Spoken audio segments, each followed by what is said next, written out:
اگر اللہ کسی کو نقصان دینا چاہے تو اس کو کوئی ہٹا نہیں سکتا ہے، اور اسی طرح اگر اللہ رب العالمین نے کسی کو فائدہ پہنچانا چاہے تو کوئی انسان نہیں ہے جو اس فائدے کے راہ میں آڑے آ سکے۔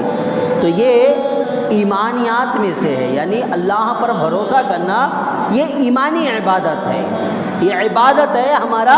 اور یہ ایمانیات کی عبادت ہے کہ ہمارا ایمان اللہ رب العالمین کے ساتھ میں جس قدر گہرا ہوگا ہمارا بھروسہ بھی اللہ رب العالمین کے ساتھ میں اسی قدر مضبوط ہوگا۔ ہمیں دنیا کی کسی انسان کی کوئی فکر نہیں ہوگی، چاہے ہم خوشی کے حالت میں ہوں یا غم کے حالت میں ہوں، کیونکہ ہمارا ایمان کہتا ہے یہ خوشی کا بھی مالک اللہ رب العالمین ہے، غم کا بھی مالک اللہ رب العالمین ہے۔ تو جسے خوشی اور غم اپنے رب کے حوالے کر دے اسے کسی انسان کا کوئی